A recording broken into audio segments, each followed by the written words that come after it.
Muy buen día tengan todos los seguidores de tu canal Editronics. Para aquellos que no me conocen, mi nombre es Edison Viveros. Este es un canal dedicado a la electrónica y la tecnología. El día de hoy vamos a mirar un tema bastante importante acerca de los inversores, o también conocidos como convertidores DC a AC. En este canal ya hemos visto algunos tutoriales acerca de convertidores DC-DC, aquellos que por ejemplo tengo un voltaje bajito y lo puedo elevar, ya sean tipo BOS o tipo Buck, son los convertidores. En este caso, el integrado que voy a explicar en el desarrollo de este tutorial hace las dos funciones. Puede usarse como convertidor DC-DC o como convertidor DC-AC. Por eso he colocado DC-DC o DC-AC. En el canal también hemos visto cómo diseñar transformadores y cómo calcularlos. Por tanto, en esta etapa no voy a explicar nada relacionado a transformadores. Simplemente les voy a explicar un principio físico muy sencillo referente a los transformadores, llámense reductores o elevadores. Ingresando en el tema, tenemos una batería muy sencilla. La batería tiene 12 voltios, tenemos un switch y tenemos un transformador. Por lo común, los transformadores son comúnmente utilizados como circuitos reductores. Por ejemplo, ingreso 110 o 220 y obtengo el voltaje 12 voltios BRMS o 12 voltios alternos, 6, 9 o el voltaje que usted necesite. En este caso, vamos a hacer el proceso inverso. ¿Qué pasará si yo le genero 12 voltios y mido el voltaje en 110? Pues sencillo, el transformador se convierte en un elevador.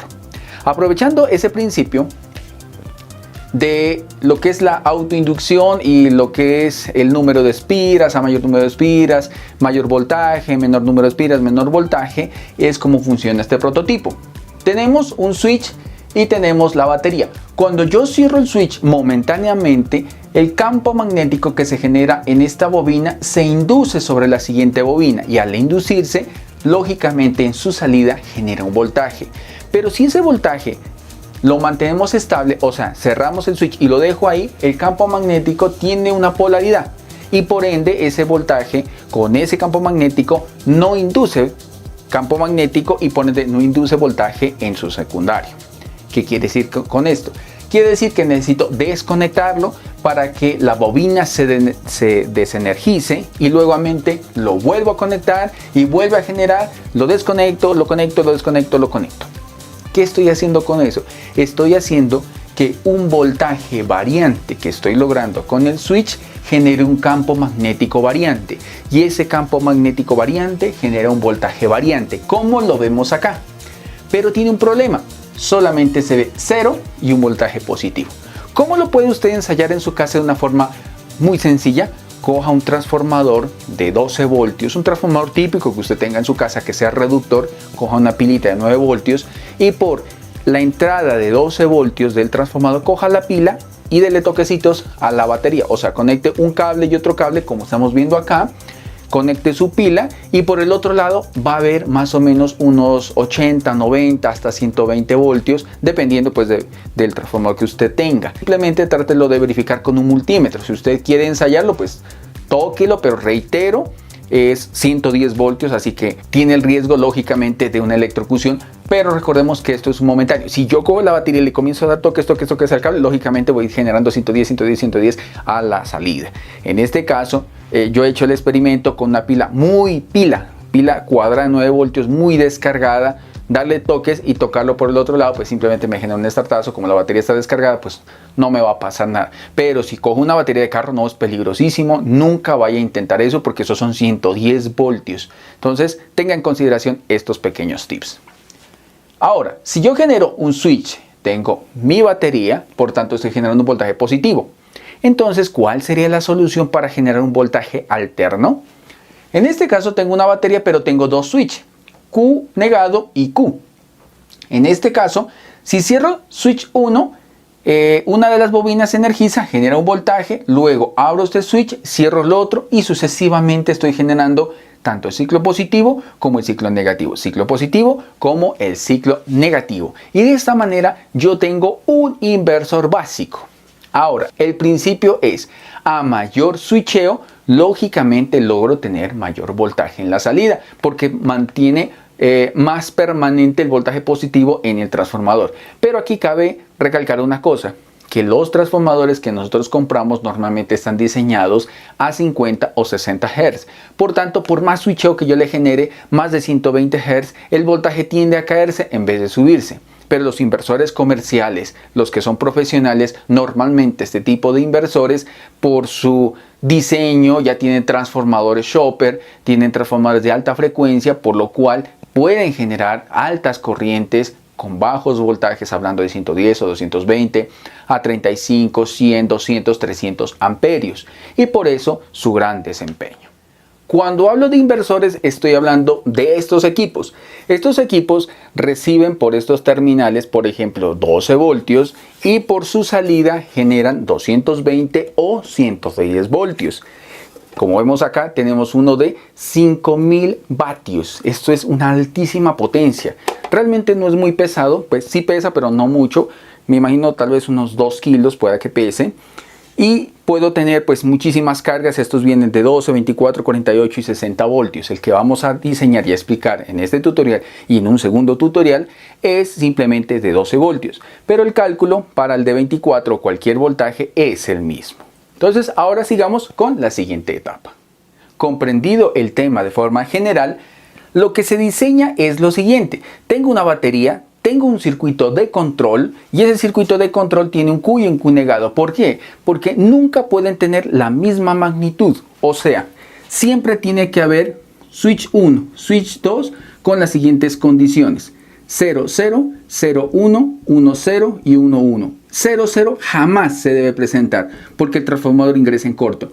1, 1 jamás se debe presentar, pero sí se pueden presentar 0, 1 y 1 y 0. Y esto me permite estar oscilando y conmutando unas etapas de potencia que perfectamente pueden ser MOSFET o transistores IGBT. Esos transistores son muy utilizados por la altísima corriente que estos pueden trabajar y su desempeño es óptimo. Pero recordemos que pueden ser dos tipos de señales que le puede generar a los circuitos de carga. Por ejemplo, lo que vemos acá es una onda cuadrada. Este tipo de ondas cuadradas funcionan muy bien, pero por ejemplo para un bombillo, de pronto un taladro, pero hay equipos electrónicos que no pueden trabajar con esa onda cuadrada que está saliendo a la salida. O sea, aquí estoy conmutando 12 voltios y estoy obteniendo 110 pero en onda cuadrada. Entonces hay equipos que no son óptimos para eso. Por tanto, requieren que su salida, este equipo de control, al menos tenga un convertidor digital analógico que me permita simular, esbozar una onda sinusoidal y por ende de esa onda sinusoidal activar las etapas de salida, que son las etapas de potencia, y con ello yo genero una onda sinusoidal en su salida. En su etapa primaria y por ende en su etapa secundaria voy a generar una onda sinusoidal pura 110 a 50 o 60 Hz. Estos equipos se recomienda que sean con la frecuencia típica de su red eléctrica porque usted si los diseña 120 Hz, 500 Hz o algo por el estilo, están conmutando tan rápido que tal vez el dispositivo electrónico en la salida no responda. La razón es muy sencilla, muchas fuentes conmutadas requieren una frecuencia de referencia o los equipos una frecuencia de referencia de la red eléctrica antes de rectificarla y hacer todo el procesado para que trabaje perfectamente el equipo. Por algo dicen los equipos 50 Hz, 60 Hz, 110 voltios, 220 voltios. Teniendo ya ese principio, ya sabiendo que exactamente tenemos un circuito, que tenemos una onda, puede ser PWM, hablando de onda cuadrada, o puede ser una señal seno, excita los transistores MOSFET o IGBT, sale el voltaje y muchos de los equipos tienen un sistema de retroalimentación que le permite al circuito variar un poquito ese PWM. Me explico. No tengo carga. Entonces, ¿cuántos voltios hay? 110. Pero apenas conecté, digamos, aquí lo tengo a 60 Hz, conecté un equipo, el voltaje se cayó. Para subir un poquito ese voltaje, lo que hacen los inversores profesionales es sentir ese voltaje de caída y le dice al sistema de control, mire, el voltaje se cayó un poco, así que oscile un poco más para que genere un poco más de voltaje, se estabilice y con eso alimente el circuito que tenemos conectado a la carga. Y de esta manera, al igual que cualquier conversor de DC-DC, como ya lo hemos visto en algunos tutoriales, así funcionaría un inversor. En un próximo tutorial estaremos haciendo el review de este inversor que les acabo de indicar para que miremos las grandes diferencias que hay internamente dentro de uno de estos con lo que les estoy explicando en este momento. Ahora, de forma práctica, vamos a hacer un montaje con un integrado conocido como SG3525, con el cual haremos un inversor. Pero en este primer video solamente les explicaré el funcionamiento del circuito y un montaje en protoboard de lo que acabo de indicar en este momento en el tablero. Y en un segundo tutorial veremos en un PCB bien diseñado lo que es un inversor para que usted lo pueda montar en su hogar. Pasemos a la parte práctica. En esta etapa vamos a mirar lo que es la hoja de datos del SG3525A o del 3527A, y hay algunos otros SG que son muy similares a este en su patillaje y funcionamiento. Vamos a mirar las características fundamentales. Trabaja entre 8 a 35 voltios de operación, inferior a 8 voltios el PWM no funciona, así que tiene una protección, tiene un voltaje de referencia de 5.1 voltios, más o menos entre el 1%, dice que trabaja entre 100 Hz a 400 kHz. Efectivamente él trabaja ahí, pero nosotros podemos a través de unas pequeñas modificaciones hacer lo que trabaje en frecuencias inferiores. Tiene un pin de sincronización, el ajuste, las entradas, el ajuste del duty positivo, duty negativo, etc. Aquí podemos observar el integrado con sus respectivos pines. Aquí cabe aclarar que los pines principales que nos permiten esa frecuencia son el pin 5 y el pin 6. El pin 5 es el CT y el pin 6 es el RT, donde tenemos la frecuencia de trabajo o de oscilación. Aquí vemos lo que es el montaje general, como lo recomienda. En internet hay muchísimos planos del SG, muchas modificaciones. Realmente he ensayado varios. Parece ser que hacen lo mismo, aunque no nos podemos guiar mucho de la simulación en Proteus. Es mejor hacerlo en montaje físico, ya que la simulación es una cosa y el montaje práctico es otra, ya que la biblioteca que está para Proteus realmente funciona, pero cuando nosotros colocamos los verdaderos valores que vamos a colocar en la práctica, deja de funcionar. Así que es mejor hacer el montaje físico. En este caso les voy a indicar una simulación con una biblioteca que se encuentra en internet, pero reitero, hay muchas cosas de lo que está en esta simulación que no son compatibles en el aspecto real. Aquí podemos ver lo que tenemos, dos contadores, damos doble clic, aquí podemos ver que está midiendo frecuencia. Tenemos un osciloscopio conectado al pin 11, 14, esta es la configuración general, pero el pin 3 de sincronismo en simulación debe ir al pin positivo, pero en la vida real debe ir con un condensador a tierra. Para carácter de simulación lo voy a dejar ahí como está. Aquí vemos el RT, en este caso es una resistencia de 2.2K con 50K. En la parte real esta resistencia yo la subí a 33K, pero sin simulación la subo, realmente no funciona. Así que lo vamos a dejar ahí simplemente con el propósito de poderles indicar el funcionamiento. Entonces le damos play. Acá podemos observar la onda cuadrada y en la parte superior dice que está a 86 Hz. Vamos a disminuir, por ejemplo, el PWM. Ese sería el PWM mínimo y aquí podemos aumentar más PWM, como pueden observar, mire.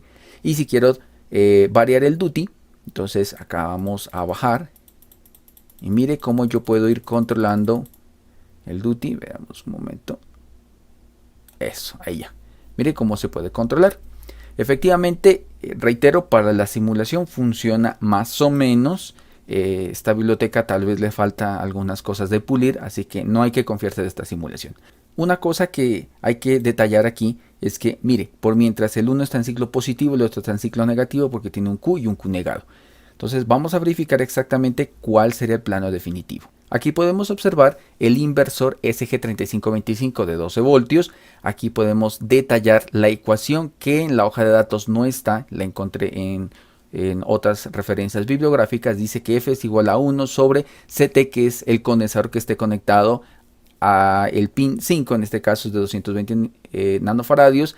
Tenemos la RT, que vendría a ser la suma de 33K con 50K. Y RD, el RD en este caso es esta R7 de 47 ohmios, que simplemente le cambia un poquito el ajuste a la frecuencia. Aquí coloqué las referencias. Aquí tenemos el condensador C5, R8, más el potenciómetro de frecuencias, el que da la frecuencia mínima y máxima de operación. Entonces aquí podemos ver el montaje. He colocado la fuente. Vamos a arrancar por el inicio. Aquí tenemos la fuente de poder, un fusible de 1 amperio, aunque si el circuito con el transformador, en el caso definitivo, exige más, lógicamente hay que cambiar este fusible por uno de mayor amperaje. En este caso, para no hacer el video tan largo, lo que voy a hacer es dividir simplemente la explicación que es un inversor, el manejo del ECG y testeo básico, y en el segundo video vamos a hacer el PCB y toda la electrónica de potencia junto con su transformador respectivo para hacer el funcionamiento en cargas de 110 voltios, que es el voltaje de mi país. Pero este circuito está fácilmente adaptado para trabajar en 50 Hz a 220 en el caso que sea en su país. Recordemos que el circuito lo único que hace es oscilar, lo que hace que sea 110 o 220 es el transformador. Así que en esta etapa podemos observar que no tiene transistores porque mi interés simplemente es explicar de forma general el funcionamiento del ECG y cómo lo podemos calibrar. Entonces tenemos el fusible, un pin de test que va a ser el GND, un condensador, pero aquí tiene un VCC. Este VCC ingresa o va a ingresar a lo que es el transformador y va a haber un VCC2 que va a estar aislado con este diodo D2, el cual va a limitar la corriente al integrado solamente a 1 amperio, porque muchas veces las baterías son de bastante corriente y hace que automáticamente ingrese toda esa corriente al circuito, a los condensadores y los explote. Entonces en este caso lo aislamos con un 1N4004, 07 o 02 o 01 o el que usted tenga a su disposición, que sea solamente de 1 amperio. Y aquí ya va conectado lo que son los condensadores de 1000 microfarados de 50 voltios y uno de 100 nanofarados para purificar lo que es el voltaje. Tal cual está aquí es el montaje que nosotros vamos a realizar físicamente en la protoboard en la primera instancia. Aquí les reitero que tenemos el pin 3 conectado con un condensador de 100 nanofaradios a tierra. Normalmente en la simulación va positivo, es así para que funcione, de lo contrario no va a funcionar, pero en la vida real debe ser así. Estos valores que están acá yo los encontré de forma práctica, variando condensadores, resistencias y lógicamente me guié con la ecuación que ya les indiqué. Aquí lo crítico es RT, CT y esta pequeña RD. Por el pin 4 podemos observar la frecuencia de trabajo del circuito. En este caso, nosotros variando lo que es el potenciómetro de frecuencia y el duty, y gracias a un osciloscopio, podemos calibrarla en 120 Hz y lógicamente entre el pin 11 y 14 van a salir 60 y 60 respectivamente. Entonces la forma como lo podemos ensayar. Necesariamente tenemos que tener un osciloscopio para poderlo calibrar de forma óptima.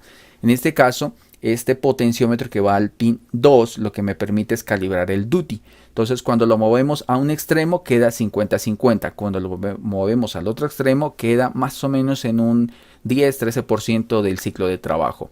Y cuando variamos... ¿A dónde está otro potenciómetro? Acá está. El potenciómetro de frecuencia en el mínimo estamos hablando de 50 Hz y en el máximo estamos hablando de 120 Hz. Así que es muy fácil poder hacer funcionar este circuito para los proyectos electrónicos que quisiéramos conectar en la etapa de salida de este dispositivo. Recordemos que este integrado puede servir como convertidor de CDC o como convertidor de C a C. En este caso vamos a hacer las dos experiencias, así que habrá un tercer video como convertidor de CDC. Bueno, de resto ya es todo lo que tenemos aquí, es lo suficiente que necesitamos. Aparte de ello, yo me he basado de todo lo que hay en internet, me basé bastante también en un proyecto que un compañero de YouTube ya hizo, que es el compañero José, conocido en su canal Terras Ocultor, el cual le hizo una adaptación para que cuando el voltaje de una batería esté por debajo de los 10.5 voltios, automáticamente mande un pulso aquí al pin 10 y este automáticamente deje de funcionar. Normalmente va un pulsador conectado del 10 a positivo, entonces nosotros podemos hacer un seteo y automáticamente parar lo que es el sistema de oscilación. El compañero José lo hizo de otra manera. Yo adapté el circuito con lo que encontré del video de él y de otros tutoriales y de otros PDFs que yo he mirado. Así que yo le hice una adaptación colocando transistores, las resistencias son diferentes, los condensadores iguales, el operacional es diferente, el Zener diferente, etc. Entonces, ¿qué hace este circuito? Este circuito simplemente es un sencillo comparador. He colocado un Zener de 5.1 voltios, usted puede colocar uno de 3.3, de 2, de 6. Lógicamente no debe colocar un Zener muy grande, pues porque la idea es que si es inferior a 8 voltios el sistema se dispare. Si lo coloca muy grande, pues no va a funcionar. En este caso es 5.1 voltios, tenemos un potenciómetro que calibramos ese voltaje. Así que en una batería es indispensable 3 voltajes. 10.5, que es el voltaje mínimo de una batería, que cuando está en 10.5 la batería, si está por inferior de ello, se puede dañar, se puede automáticamente, si usted la coloca a cargar, se puede explotar, por decirlo así. Entonces se recomienda que la batería esté en 10.5 mínimo, y si este circuito detecta 10.5 como tal, entonces o menor a 10.5, el circuito no funciona porque indica que la batería está descargada. El voltaje óptimo es 12 voltios y para cargar la batería debe estar en 13.5. Así que voy a asumir que está en 10.5. ¿Cómo lo calibramos? Sencillo, colocamos la fuente, en este caso una batería o una fuente que vamos a simular como batería, la colocamos en 10.5, giramos este potenciómetro y el LED prende. Cuando ya prenda, ahí lo dejamos. Ahora subimos el voltaje a 12 voltios y cuando subimos a 12 voltios el LED se apaga. Así que el LED que está aquí, LED 1, solamente se encenderá cuando esté en 10.5. Reitero, la forma de calibrar es generar la fuente general, que es el VCC que vemos acá, en 10.5 y ahí lo calibramos. Y con eso ya podemos hacer que el funcionamiento del circuito trabaje perfectamente. Cuando tenga 12 voltios el LED va a estar apagado. Si está apagado, este transistor está apagado, por tanto solamente genera del pin 10 una resistencia de 10K GND y funciona perfectamente. Ahora, cuando el voltaje sea inferior a este voltaje de Zener que está acá, porque esto es un comparador, automáticamente le manda un pulso, el LED se prende indicando que la batería está muy baja, activa este transistor entre VCC al pin 10, así, diciéndole al circuito oscilador que deje de oscilar y así el PWM deja de funcionar. Ahora sí, miremos exactamente cómo trabaja el dispositivo en la protoboard con un osciloscopio. Aquí tenemos el montaje que ya habíamos explicado. Tenemos el integrado SG 3525.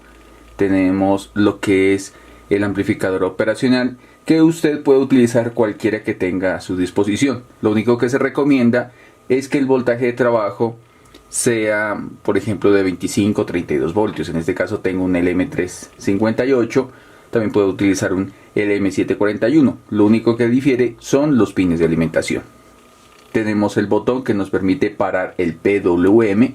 Tenemos los potenciómetros respectivos para lo que es el duty y lo que es la frecuencia. Y en este caso tenemos el potenciómetro o resistencia variable de calibración de lo que es el bajo voltaje de batería.